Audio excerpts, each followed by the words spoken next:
है guys, welcome to पर्षद विद्या। अभी हम मार्केटलिज्म फेज पढ़ रहे हैं। अगर if you haven't seen the earlier video then please watch it and then continue with this series. इसमें हम एडमिनिस्ट्रेटिव पॉलिसी के बारे में बात कर रहे थे। लास्ट लेक्चर में हमने इस टॉपिक को पढ़ लिया था, जिसमें हमने देखा था कि मार्केटलिज्म फेज में एडमिनिस्ट्रेटिव पॉलिसी मिनिमम डिस्टर्बेंस से शुरू हुई थी, जिसमें ब्रिटिश ब्रिटिश कंपनी ने only revenue and judicial system में ही चेंज किए थे मेजरली।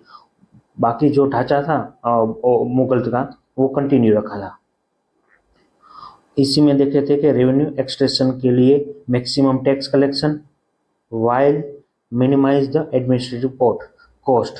मीन्स हमने देखा था कि कैसे ब्रिटिशर दीवानी अधिकार मिलने के बाद ज़्यादा से ज़्यादा टैक्स के अमाउंट को व्यापार में निवेश करना चाहते थे, क्योंकि वो मर्केंटाइलिज्म फेज की उद्देश्य था। इसलिए उसने direct trade, indirect trade rule और ट्रेड मोनोपोली अपनाया था। ये हमने देख लिया था रॉबर्ट क्लाइव के अंतर्गत ड्यूअल गवर्नमेंट।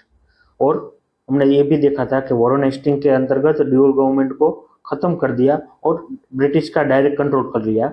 और वॉरेन हेस्टिंग ने कई जुडिशियल रिफॉर्म, रेवेन्यू कलेक्शन के रिफॉर्म और एडमिनिस्ट्रेटिव सेंट्रलाइजेशन किया था। और ये रेगुलेशन एक्ट भी हमने देख लिया था। और अब पिट्स इंडिया एक्ट भी की चर्चा की थी हमने। अब मैं उसका एक कारण बताऊंगा कि क्या कौन से कारण थे कि जिसकी वजह से पिट्स इंडिया एक्ट 1784 आया था, और उसके बाद जो कॉर्नवालिस के अंतर्गत जो मेजर चेंज किए गए, एडमिनिस्ट्रेटिव मेजर चेंज, वो कौन से रीजन से हुए थे, उसकी हम चर्चा करेंगे। उसका एक मेजर कारण वहाँ पे वर्ल्ड में चल रही ग्लोबल इवेंट के वजह से हो रहा था। उस समय अमेरिकन रिवॉल्यूशन हो रहा था। उसका टाइमलाइन था 1775 से 1783। इसी समय अमेरिकी रिवॉल्यूशन हो रहा था। इसकी थोड़ी चर्चा मैं कर लेता हूँ, जिससे आपको बैकग्राउंड बन जाएगा। अमेरिकी रेवोल्यूशन कौन सा था? तो जो ब्रिटिश था ना, उसने अमेरिकी में 13 उपनिवेश का निर्माण किया था। और वही 13 उपनिवेश ने आगे चलकर ब्रिटिश के खिलाफ वॉर की घोषणा की, और उसी को अमेरिकी क्रांति कहते हैं। इसी घोषणा के वजह से जो ब्रिटिश का जो कॉलोनी था, फर्स्ट कॉलोनी जो अमेरिका था, जो गोल्ड और मेजरली उसको बेनिफिट पहुंचा रहा था, उसका अंत हो गया और अमेरिका एक इंडिपेंडेंट स्टेट के रूप में उभर के आया विश्व में। इसी वजह से जो ब्रिटिश थे, उसको जो अमेरिकी कॉलोनी का खत्म हो गया, उसके बाद अब फोकस करना था भारत में। क्योंकि क्या था कि अभी तक जो इकोनॉमिक लाभ हो रहे थे अमेरिका से, वो खत्म होने वाले थे। इसी वजह से उसने जो गलती की थी, अमेरिकी रिवॉल्यूशन जो हुआ, उसको सुधारने और भारत में अपना शासन मजबूत करने के लिए ही पिट्स इंडिया एक्ट लाया था, जिसकी टाइमलाइन हम मैच कर सकते हैं। देखो, 83 में हुआ था और 84 में ही पिट्स इंडिया एक्ट आया, जिसके अंतर्गत ही देख रहा था कि गवर्नर जनरल की अथॉरिटी बढ़ाई, और जो मद्रास और बॉम्बे की प्रेसिडेंसी है, वो भी बंगाल के अंदर रख दी थी। क्योंकि जो अमेरिकी रिवॉल्यूशन हुआ था ना, उसमें 13 स्टेट थे ना, वो इंडिपेंडेंटली रहने के कारण अलग युद्ध हुआ था, और अपना अपना कंट्रोल, सेंट्रलाइज कंट्रोल नहीं हुआ था। इसी वजह से पिट्स इंडिया एक्ट के अंतर्गत सेंट्रलाइज कंट्रोल स्थापित करने की प्रोसेस ज़्यादा बढ़ गई। और इसी बीच बोर्ड ऑफ कंट्रोल की स्थापना हुई, जिसने कंपनी के पॉलिटिकल कंट्रोल किया, और बोर्ड ऑफ डायरेक्टर ने कंपनी के ट्रेड रिलेशन को कंट्रोल किया था। और इस हमने ये देख लिया था पावर रिडिस्ट्रीब्यूशन एंड एक्सप्रेशन।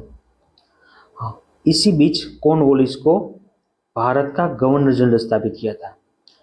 यह एक इंटरेस्टिंग बात है कि कॉर्नवालिस वही chief chief chief military officer था जिसने अमेरिकी वॉर लड़ी थी और जो हार गया था, लेकिन ब्रिटिश प्रिंस के क्लोज रिलेशन के कारण कॉर्नवालिस को भारत का गवर्नर जनरल बनाया था।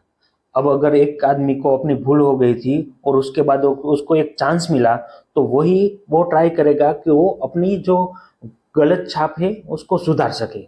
वही काम कॉर्नवालिस ने किया। कॉर्नवालिस ने क्या इसने भारत में एक ढांचागत सुधार किया और फाउंडेशन बनाया जो ब्रिटिश एम्पायर का एक आधार स्तंभ बन के उभर गया। कॉर्नवालिस ने पॉलिश रिफॉर्म किए, एडमिनिस्ट्रेटिव रिफॉर्म किए और लैंड रिफॉर्म भी किए। उसी का पार्ट था जो परमानेंट सेटलमेंट था। ओके, तो हम परमानेंट सेटलमेंट देखेंगे वो उसी कंटेक्स्ट में कि देखा था ना, after losing American revolution war Cornwallis want to fix companies money problem while creating a system like a British landlord model. इसमें क्या था कि कॉर्नवालिस ब्रिटिश जो संस्था थी उसमें बहुत विश्वास रखता था। इसी वजह से जो ब्रिटिश में संस्था जो चल गई वो सोच रहा था कि भारत और अन्य किसी भी देश में वो चल सकती है। इसी मॉडल पे जो ब्रिटिश मॉडल था ना लैंड रेवेन्यू का, वही भारत में स्थापित करने का उसने प्रयास किया और उसी की बदौलत के परमानेंट सेटलमेंट हुआ। उसके साइलेंट फीचर देखे ना तो जमींदार है उसको लैंड ओनर घोषित कर दिया और उसी को लैंड का मालिक घोषित कर दिया, जिसकी वजह से क्या हुआ कि जो अभी तक परंपरागत लैंड ओनरशिप और लैंड बेचने की जो प्रावधान नहीं थे उसको बदल के लैंड बेचने के प्रावधान लगा दिए थे, which create a mad tax collector into permanent landowner and trying to create loyal landlord like those in Britain। उस कॉर्नवालिस एक तरह से जमींदार जैसा एक वर्ग का निर्माण करना चाहता था जो ब्रिटिश शासन को वैधता दे सके और कोई भी आंदोलन हो आगे तो उसको कंट्रोल करने में मदद कर सके। इसी वजह से जमींदार को एक लैंड का ओनर घोषित कर दिया और उसने अपनी जो आई थी लैंड रेवेन्यू की वो फिक्स्ड कर दी। क्यों? क्योंकि जब इस पहले जो वॉरेन हेस्टिंग और कॉर्नवालिस ने जो ट्राई किया था मैक्सिमम लैंड रेवेन्यू को घोषित कर कलेक्शन करके उसको कंपनी में निवेश करना, कंपनी के व्यापार में निवेश करना, लेकिन अगर हम ध्यान से देखें ना तो वो कंपनी के क्योंकि हर साल रेवेन्यू कलेक्शन का फिक्स नहीं होता था, इसी वजह से क्या होता था कि जो कंपनी में निवेश करने था उसकी राशि भी फिक्स नहीं हो रही थी। इसी प्रॉब्लम को दूर करने के लिए कॉर्नवालिस ने परमानेंट सेटलमेंट ला दिया, क्योंकि एक फिक्स रेवेन्यू कर दिया कि वो फिक्स रेवेन्यू कंपनी को ब्रिटिश को रेवेन्यू में मिलता था और वही कंपनी में निवेश के लिए लगा सकते थे। एक तो ये बात थी कि एक परमानेंट सेटलमेंट करना था कि जिससे इन्वेस्टमेंट कर सके, कहाँ पे? ट्रेड में।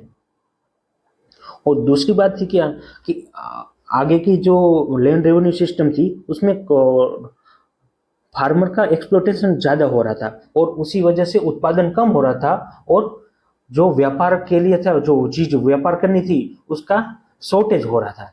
इसी को सोल्व करने के लिए एक परमानेंट सेटलमेंट लाया कि जिसकी वजह से क्या करे कि जमींदार को एक परमानेंट सेटलमेंट दे दिया तो जमींदार खेडूतों को प्रोत्साहन करेगा और इन्वेस्ट करेगा मनी को, जिससे सरप्लस प्लस प्रोडक्शन हो सके और उसको निवेश में लगा सके। इसी के चलते उसने फिक्स रेवेन्यू का set tax rate that never change regardlessly of harvesting size giving steady income to company but causing a problem during the bad harvest. क्योंकि क्या हुआ कि जब बारिश की क्योंकि खेती थे फार्मिंग सिस्टम वो रेन पे डिपेंडेंट थी, लेकिन जब रेन का अनिश्चितता होता था और उसी वजह से बेड हार्वेस्टिंग होता था, लेकिन तो भी कंपनी को फिक्स रेवेन्यू देना पड़ता था, उसी से उस फार्मर और जमींदार का एक्सप्लॉयटेशन हो रहा था। और perpetual settlement fix the rate tax amount for ever without review unlikely traditional system that were based on actual crop yield. क्योंकि अभी कॉर्नवालिस को कंपनी की निवेश फिक्स करना था, इसी वजह से उसने फिक्स सेटलमेंट कर दिया। इसलिए शुरुआत में तो कंपनी को लाभ हुआ, लेकिन जो आगे जो इन्फ्लेशन होता था और जो प्रोडक्शन बढ़ रहा था उसका जो लाभ था वो कंपनी को न मिल के नए जमींदार को मिलने लगा था, नए जमींदारों को मिलने लगा था। और जो जमींदार वो जो पे नहीं कर सकते थे वो मेनी जमींदार lost the land when they could not पे द टैक्स। इससे तीनों तरफ से नुकसान हुआ था। एक तो कंपनी को जो फ्यूचर में लाभ होने वाला था वो भी कट गया और जमींदार जो ट्रेडिशनल जमींदार थे जो विलेज को प्रोटेक्ट कर रहे थे और उसको प्रोडक्शन के लिए प्रोत्साहन कर रहे थे वो भी दूर हो गए। उसके बदले जो शहरी थे अर्बन एरिया से अर्बन एरिया से जमींदार और आए और उसने जमींदारी ले ली। इससे क्या हुआ, जो ट्रेडिशनल सिस्टम थी वो बदल गई, ढांचा बदल गया। And the transfer right is given. Land could be bought, sold and inherent, creating new market of land in India. उससे पहले क्या था कि भारत में जमीन बेचना को कोई प्रावधान नहीं था, लेकिन कॉर्नवालिस ने क्या किया, जमीन को बेचने योग्य बना दिया।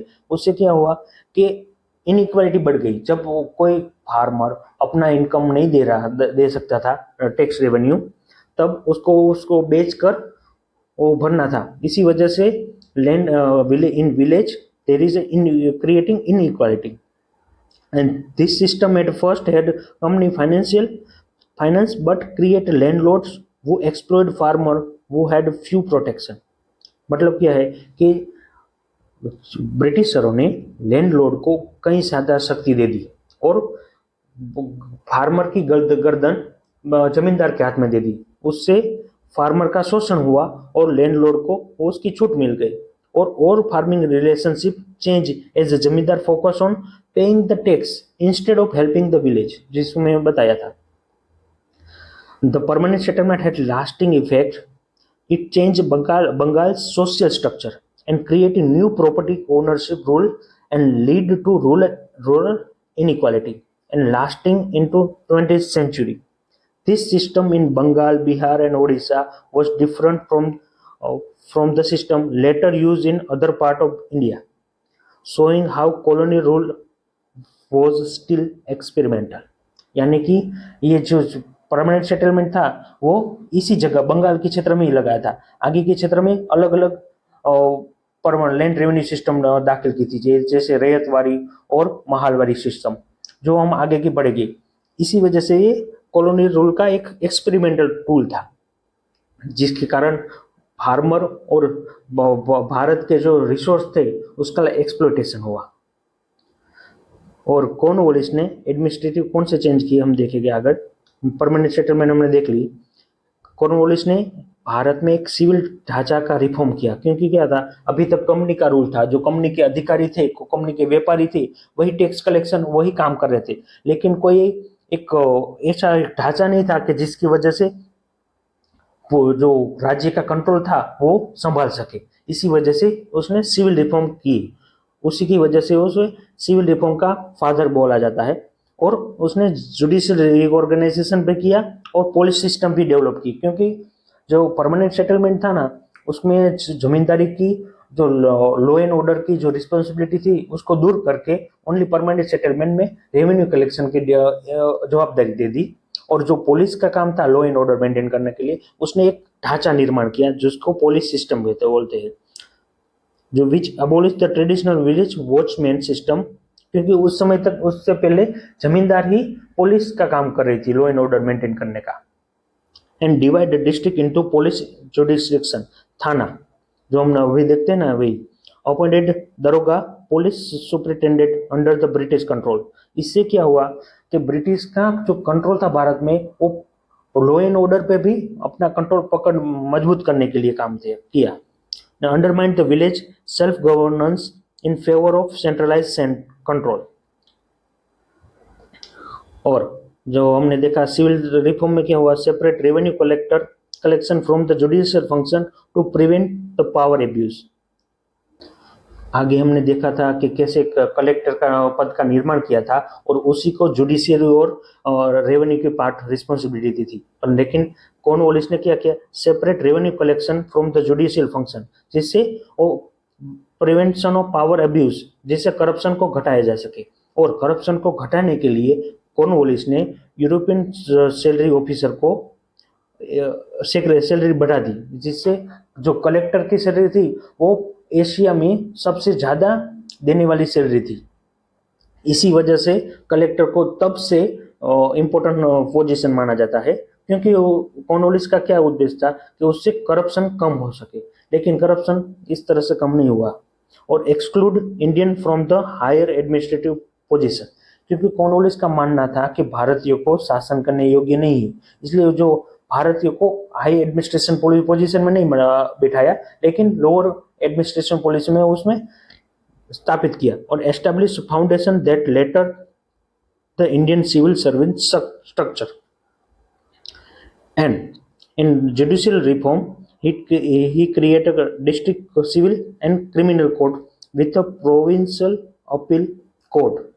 उसने जुडिशियल का एक ढांचा बनाया ऊपर से नीचे तक, and introduce European style legal code and diminish the customary law and systematically court procedure and legal procedure application and codify Muslim criminal law with the British modification। इसी वजह से कॉर्नवालिस को भारत में अपना ढांचा मजबूत करने के लिए उसका याद रखा जाता है। The Cornwallis system mark the shift from adopting approach to European administrative idea that alter Indian governance. This reform brought procedure consistency which deepening the colonial control and distributing traditional socio-economical relationship। यहीं पे मर्केंटाइलिज्म का administrative phase खत्म होता है और उसके बाद चर्चा करेंगे कि इकोनॉमिक पॉलिसी कौन सी थी, इकोनॉमिक पॉलिसी ड्यूरिंग मर्केंटाइलिज्म फेज। इसमें हमने ऑलरेडी थोड़ा समझ लिया था कि ट्रेड मोनोपोली इसकी कैरेक्टरिस्टिक थी, और उसी बीच जो डी इंडस्ट्रियलाइजेशन हुआ एक्सप्लोइटेशन पॉलिसी, इकोनॉमिक पॉलिसी के कारण, वही इसी समय हुआ था। और raw material source and wealth drain, और ड्रेन ऑफ वेल्थ का जो दादा भाई नौरोजी ने सिद्धांत दिया था ना, वो इसी कंटेक्स्ट में दिखाई देता है।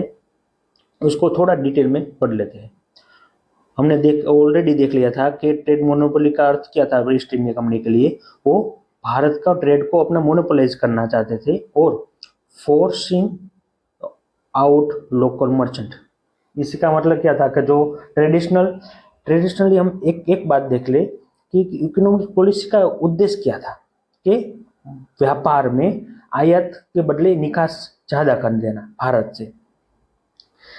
लेकिन उससे पहले हम थोड़ा देखें ना, तो जब British east India company Bharat में आई ना, तो भारत के साथ व्यापार करने के लिए जो एक चीज भारत में बेचनी है वो भारत से खरीदनी थी, लेकिन भारत को ब्रिटिश के या यूरोप से कोई मांग नहीं थी कि कोई वस्तु की जरूरत नहीं थी।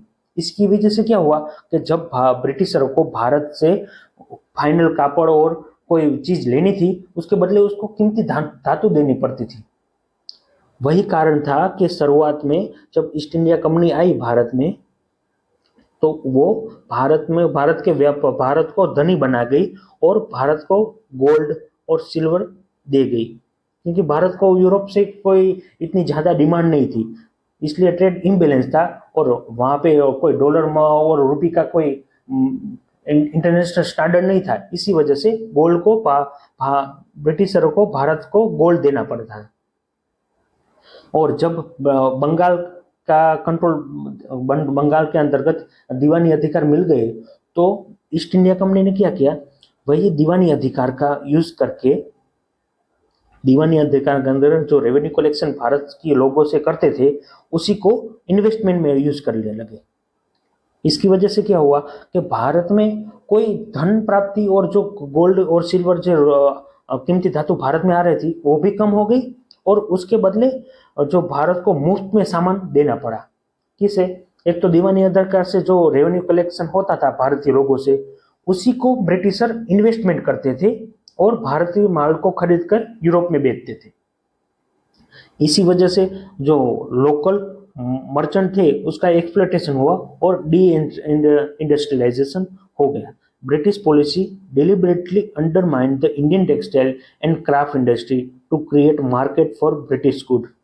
And by 1830, major textile center like Dhaka has severely declined with the widespread job loss among the skilled artisans.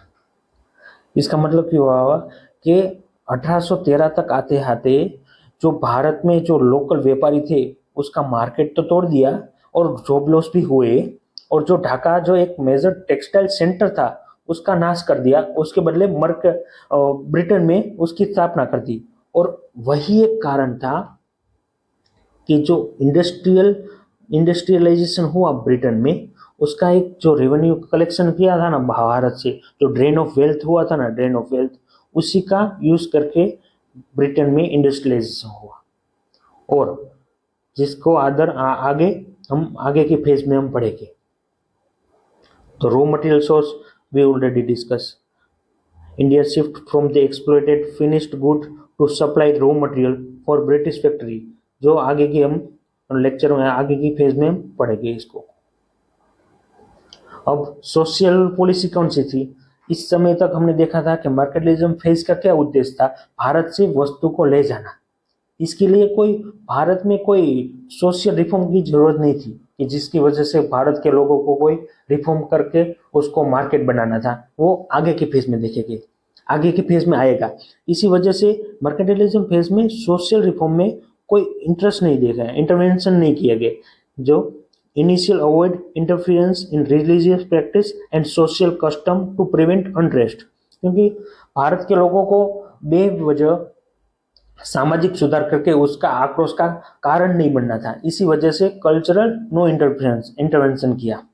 और elite collaboration, he forged to strategize alliance with Indian prince and landed artilleries to facilitate indirect rule।